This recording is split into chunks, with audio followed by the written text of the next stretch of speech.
The vaccine is coming out soon. I won't be talking about it, but I will tell you about the company behind it. The UK government has purchased 30 million doses of COVID mRNA vaccine from a company called Pfizer. The vaccine is due to be delivered in November, with the potential of 100 million doses by the end of the year and 1.3 billion doses next year.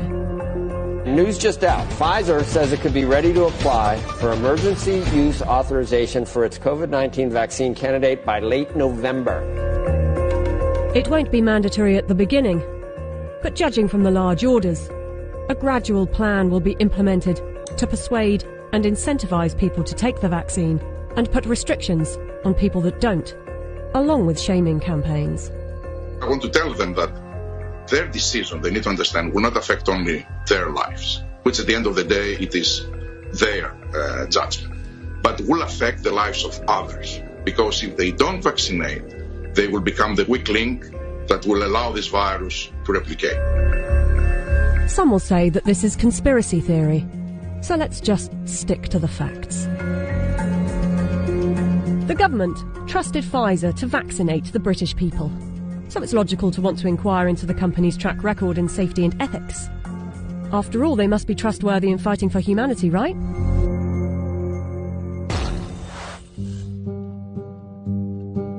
Pfizer made itself one of the largest pharmaceutical companies in the world by purchasing its competitors and through aggressive marketing tactics. What I'm about to tell you is only 20% of their rap sheet, otherwise this video would be hours long, but you can go to our website where you can see the full list. Pfizer received the biggest criminal fine in US history as part of a $2.3 billion settlement with federal prosecutors for mispromoting medicines and for paying kickbacks to compliant doctors. Pfizer pleaded guilty to misbranding the painkiller Bextra by promoting the drug for uses that were not approved by medical regulators. In the 90s, they were involved in defective heart valves that led to the deaths of more than 100 people. The company had deliberately misled regulators about the hazards. The company agreed to pay $10.75 million to settle Justice Department charges.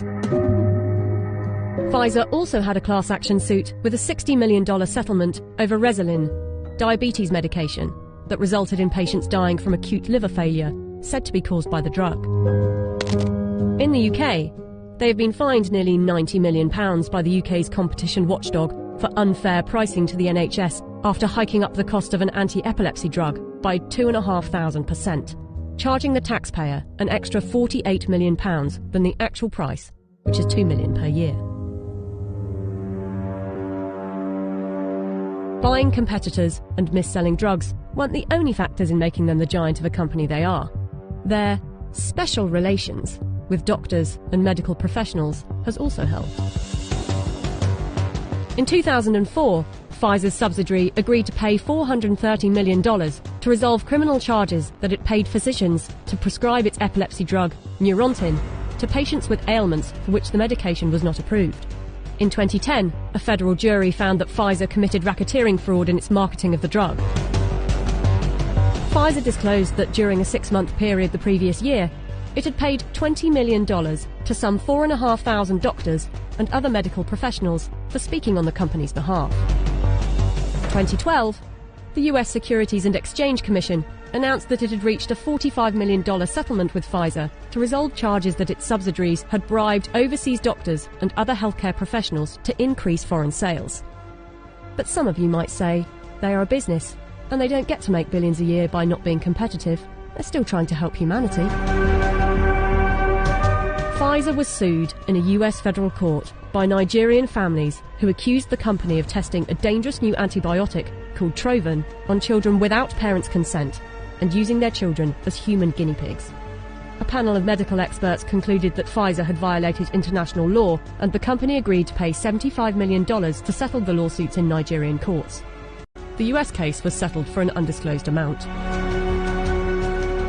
Amid widespread criticism of high pricing for poor countries, and in particular AIDS medications, Pfizer offered to donate a 2-year supply of its drug, Diflucan, worth $50 million to the South African government.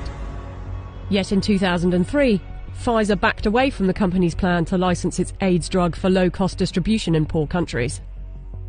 The list goes on. I don't want to bore you with it.